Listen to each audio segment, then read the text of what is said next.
Hey everybody, this is Frank Iero. I'm hanging out with Rob on Front Row Live. What's it like now that you're getting ready for that third record to drop? Like, I'm sure like release week is already crazy enough, but right now you're on tour and that record is like starting to get there. We're almost at May 31st. So like, what is that? What does that look like for you?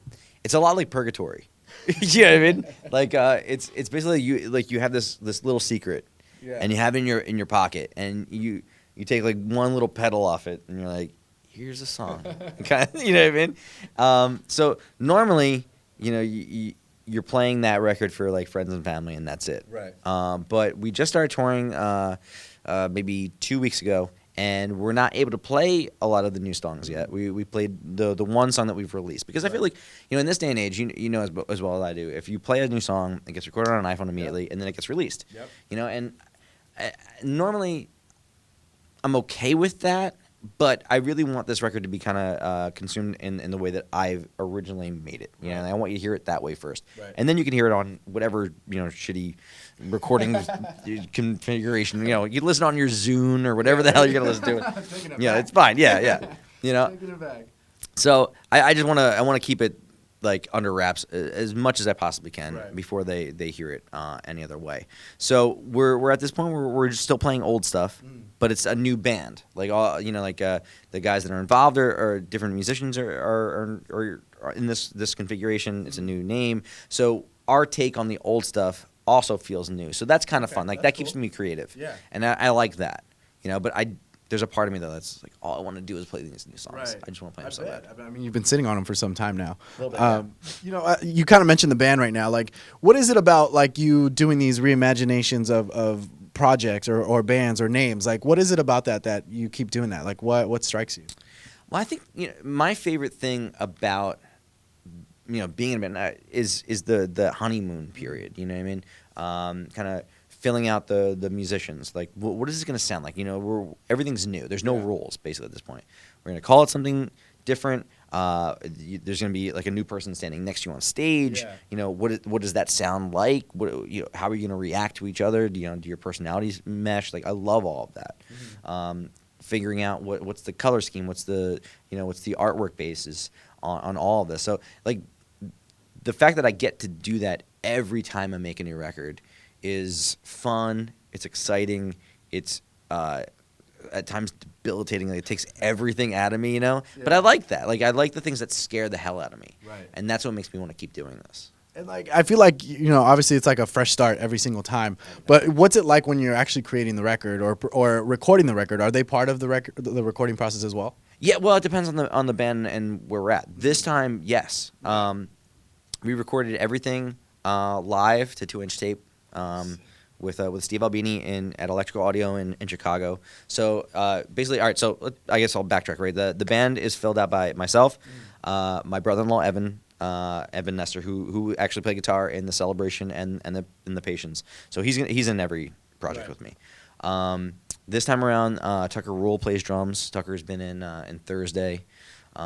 He's played in countless other acts. He's a wonderful musician, but that's his other main band is Thursday. We've known each other since like 2000. Matt Armstrong used to be in a band called Murder by Death. He plays bass.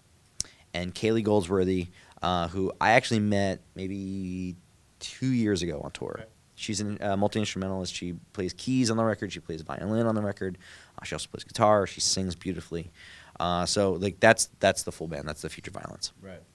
And so I took those musicians. We all went out to Chicago and recorded this record that we made together. And the writing process was collaborative. I had a lot of songs that I wanted to bring to the table. This time around, Evan actually had 2 songs that he brought into the mix, and we worked on those together. Matt brought in 2 songs, one of which made the record, and it was really cool, man. Like to have like these musicians that I've known Evan ever since he was like 15 years old because he's like I married his sister and stuff, and I watched him like kind of grow as this musical genius, and it was like, as soon as you're old enough, I'm gonna take you on tour, kind of thing was like how it went.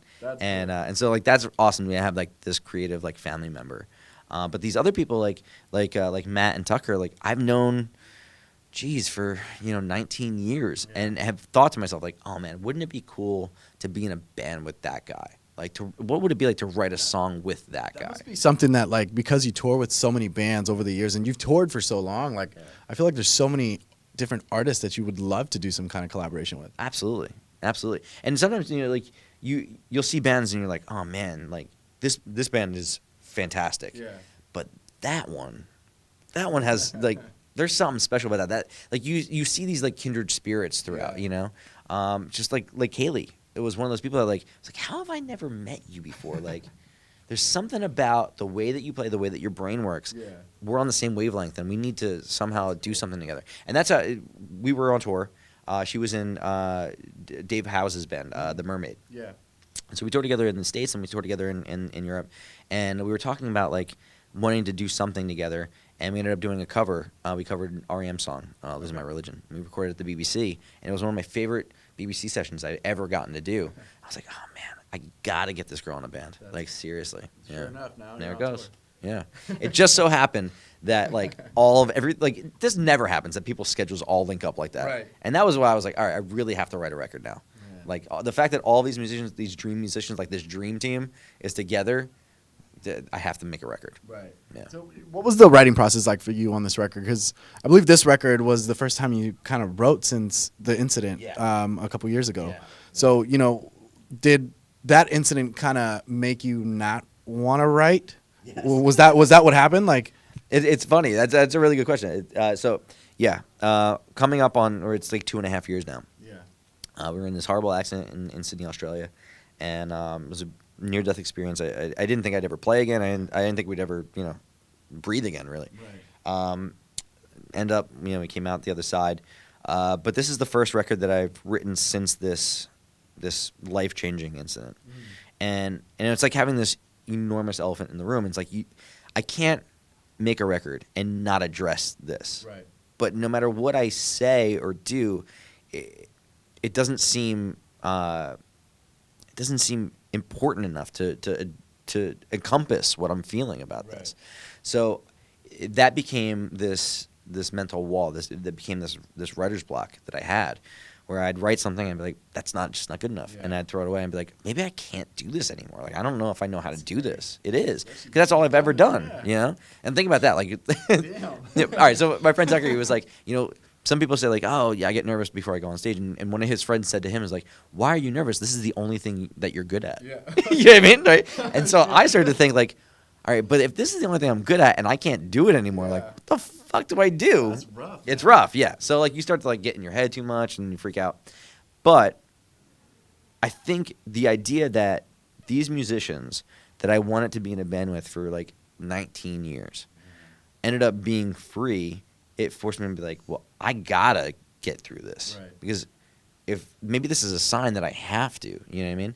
So I started to write, and all of a sudden, like, the wall started to crumble a little bit, and I ended up getting through this song called 6 Feet Down Under, which is a direct, relation to the accident that happened. Yeah. And what I did was I took just my first conversation that I had with my appointed therapist after the accident, and it's a conversation of, no matter what you're saying to me, and I know it comes from a good place, and I know you're really, really smart, but you can't tell me that this is real. Like, you can't tell me that I survived this accident that I don't know if I survived. And you're still in denial. Well, I don't know if I'm in denial or if I'm just like, I don't know. Yeah. And Crazy. it's strange. So like that song kind of addresses those feelings, and it's that conversation. Yeah. And once I cracked that nut, I was like, oh man, all right. If I can get through that, I can get through all this other bullshit that I'm trying to get through. And slowly but surely, we started to chip away, and it ended up with 17 songs. We recorded 17 songs in 15 working days at the studio. Made up yeah. for the last time. It was great. 14 of which make the record, which ends up being the first double record I've ever made. Man. And it's crazy. You imagine going from like, I don't know if I can do this, to like, oh, I did it, and we twice. have way too much. Yeah. Damn, but I just can't imagine like what it was like. I always talk with artists like how they open up and get vulnerable about relationships or like anxiety or like something that they're going through. But like this is crazy, like because you were in that state of mind where it's like, am I really here? Right. So how challenging was it to write these lyrics, let alone like hit the mic and like record them? You start to get to this point where you're like, all right, well, the question is, it's a moot point, you know, because this is the hand that you're dealt, and this is the reality that you're in. Right. So you're gonna have like you can either just sit there and be like, oh well, I don't know if this is real or not. I'm just gonna like whatever, like wither away and die, or whatever. So cryptic. Yeah, I know, right? But all right, I like to think of life as like this little path, right? And when you have this near-death experience, it kind of drops a boulder right in the middle of that path and splits off into three. So you can either think like, oh wow, I'm so lucky to still be here. Like this is amazing. You could think like, oh shit, like I just got a glimpse into something that I'm gonna have to go through again. Yeah. And the next time I go through it, it's probably gonna be that's a it. really scary thought. That's a really scary thought. Or three, like, did I survive it? Yeah. Or is this just what death is? Is now my brain is now formulating in like another reality. So like you have to kind of, yeah, it's weird. It's really weird. And some people like usually the conversation with that ends is like, oh, you're nuts, and they walk away. You know, You drank too much, man. Like this is not happening. How do you navigate, you know, with that? And there's not an easy answer. It just gets to a point where you have to be like, well, this is where I'm at, and I'm gonna make the best of where I'm at, Right. and try to, you know, do the things that I've always wanted to do, because who knows? My biggest fear is that this is so funny. My biggest fear is that I went through all of this. I made a record that I am the most proud of, Yeah. and that on May 31st, release day, I'm going to wake up and it's all going to be a fucking dream. Yeah, shit. that's the biggest fear. Yeah, Let's hope that's not what happens. yeah, I don't know. I really listened to the record. It's real. I actually, it's funny enough, I couldn't listen. I didn't want to listen to 6 Feet Under yet. Oh, really? I felt like that was the whole scenario, and I was like, I don't know if I want to listen to that yet. It's a rough one, man. It was a hard one to get through. Yeah.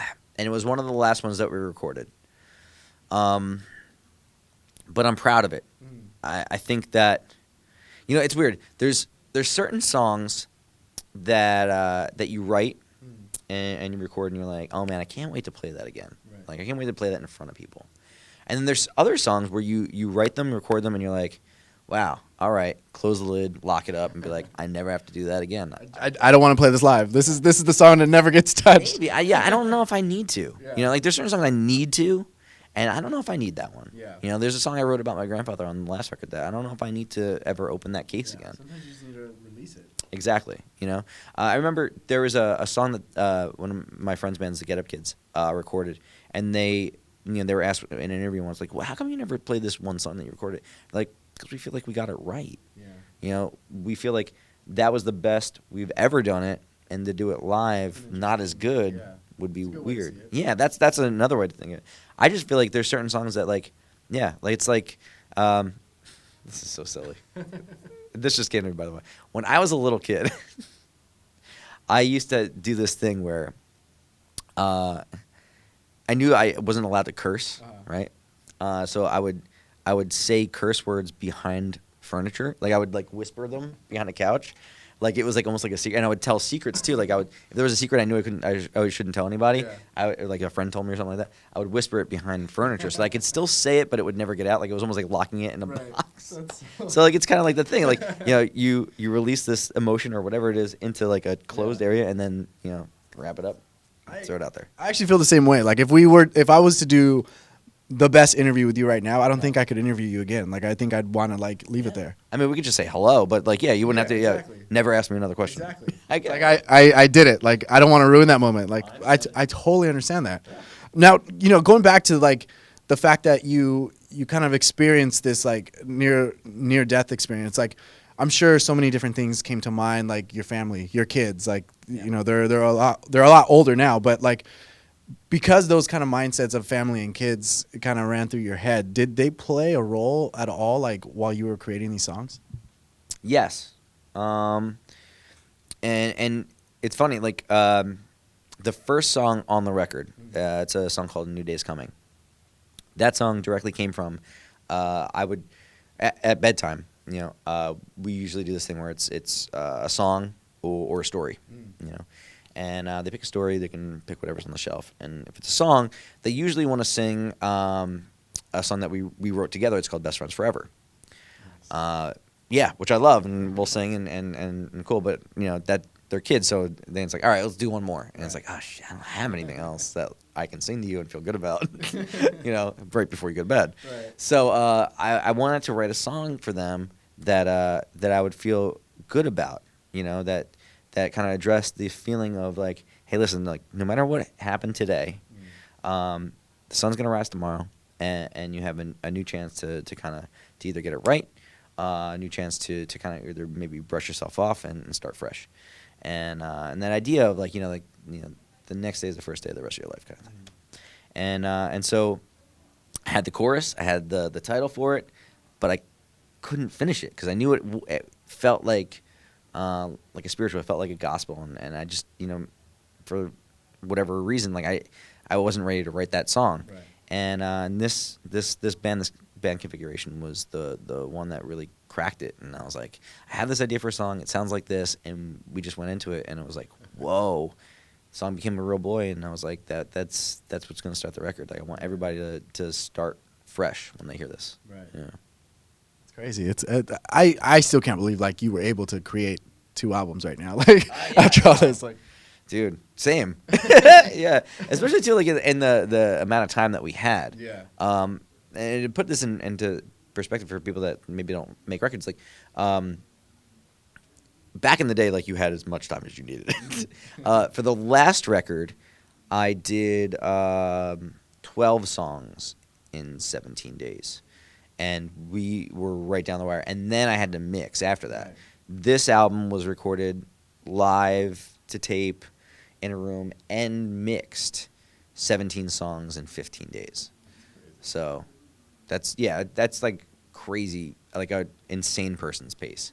And that's why also too, like I definitely posted a picture on like my Instagram that our bass player Matt, his girlfriend Megan, took of all of us at the board at the final, like we finished the session, and I look like a person that's like, I don't think I can finish this. and it's that's why. Yeah, I look like a madman. That's crazy. Yeah. Now, as we're on the topic of, not knowing if this is real, not knowing if it's like a different dimension type of thing. Like, I've always been curious to like ask you like about recording at the Haunted Mansion that you guys did, because you guys were there for a couple months. Yes. And like, for some reason, like do you have like a thing for like. Like, is that something that like kind of So like, are you excited about that stuff?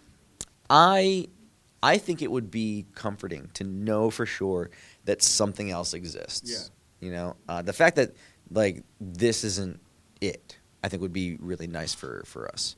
To know for sure that the lights just don't go out and you're in a box somewhere. Right. Like that, I think that'd be nice.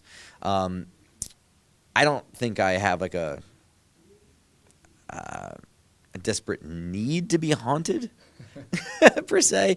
I just haven't found proof yet where like oh my god, yes, for sure, this is whatever. So we ended up I don't think we knew that it was haunted when we booked us to stay there. That's even scarier. Yeah. You know what I mean? And I think we like as we moved in, like people started to like say things, and we were like, what? Really? Because you were there for a couple months, like. We were there for a couple of months, and that's the thing too, is like we didn't record like the stuff like for the record. We recorded demos there. Yeah. But the room that I stayed in was this weird spire room. Like it's huge. Yeah. And we had like just a portion of it, like a wing where we stayed, and I'd have to go outside to like this pool type courtyard area, and you would have to go up this like spiral stairs into this spire that's where my room was. And I was like, oh, this is dope as hell. Like, I got to stay there. I was separated from everybody. Yeah. Shit. I heard things, but I just thought it was like a raccoon in the walls or something. And I found out later that that Merle Haggard had stayed in my room when he was making a record, and he was visited by what he said was a spirit of a young lady, and they would write songs together in my room. Damn. I didn't meet her. Unless she was trapped in the walls, and I was Maybe like, that she it's a was trying fucking to talk raccoon. to you. Yeah, maybe. I don't know. This fucker thinks I'm a raccoon. If that was her, she has a terrible voice. But like I remember, like I read something about like Mikey was having a hard time, but I also like I'm curious, like because Gerard like sleep came out of that too because of his like what night terrors that he was having. All right. So that's funny because, yeah. So Mikey freaked out, but I really do think that if there is a spiritual, paranormal like wavelength or something like that, I think it plays into things that are going on with you. You know what I mean? And I think that's how it manifests itself. Maybe. But yeah, Mikey had a really rough time. I know that he had to stay in G's room basically the whole time we were there. G did have night terrors. I've experienced sleep paralysis only twice in my life. Yeah.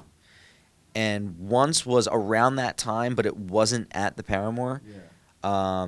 But it was in a hotel around making that record, Black Parade. The second time I ever experienced it was actually on this record. But I immediately researched, like, what the fuck is this? Because it's scary as hell. And it's, you know, like, it comes from, like, stress and, like, your sleep schedule being... Yeah, kind of. And I remember, like, you know, your brain wakes up before the rest of your body, so you literally can't move. And the last time that it happened, it felt like a laser beam being, like, kind of, like, scanning my body. I heard, like, a zzz, and, like, I felt, like, a pressure, like, go all the way down. And I remember, like, just move your leg, just move your leg, kind of thing. And then finally, as it hit, like, my bottom toes, like, the rest of my body woke up, and I was like, it freaked me the fuck out. That's crazy. So, like the fact that you guys kind of went through that with the mansion and the terror stuff, like, do you feel like it played a role on that record? Oh, sure. Do you feel like that's why the Black Parade is called the Black Parade? Like, well, I mean, that idea for that entire world, I think that was brewing before entering the mansion. I think, you know, it really started to emerge while we were there and writing and rehearsing in that that weird room. I'm sure. You know, that's the thing is, being a creative person and being in that state when you're making something, you're so vulnerable. Yeah. You know, your surroundings are so important. The fact that that you're surrounded by people that are going to, like, help you along that journey and, like, you know, and build you up. Right. That's why I think, like, people, like, I got to work with Ross Robinson on the last record. Right. And he's such an amazing person because, you know, so many people want to come in and break you down to build you up. He doesn't do that. Like, he, for me at least, wanted to build up where you are. And I think that's a really amazing approach that not a lot of people take and should. Right. You know, as an artist, like, you don't want to be you beat yourself down enough. You know, like everything I do sucks, or, you know, like, why am I even here? Am I, you know, like, am I a fraud? Like, will I ever be able to write a song again? Am I actually alive? Like, all this shit, you know what I mean? Like, to have someone else fucking whisper in your ear that stuff, you don't need that. You're doing that to yourself enough. You need someone that's like, hey, listen, the reason that you're here is because you're good enough. Right. Like, we just need to make this, you know. This is all you know. Yeah. It's the only thing you're good at. What the fuck? Yeah, so it's important to have a good support system. Yeah. But, yeah, you put yourself in a fucking haunted house, like, shit's going to be dark. Yeah. That's crazy, man. I don't think I'd even go there during the day. So just to let you know. All right, dude, I know you have a busy schedule. You're about to do night one at the Palladium today. Yes. So the new record, Barriers, third album drops May 31st. What else is going on after this tour? You plan on doing a headline tour for the record? Yes. Well, immediately after this tour, home for like 3 days, and then I go to South America. We start headline tours in South America, and then headline tour in the U.S. starts East Coast. I think it's the 28th of May. And then I'll never see home again. Basically, just keep going from there. And then May 31st, we'll find out if the record is real or not. So, yeah. All right, dude. Thank you so much. I'm glad to finally sit down with you. You guys be sure to check out Frank Iero new album, Barriers, is out May 31st. Thanks for watching on Front Row Live.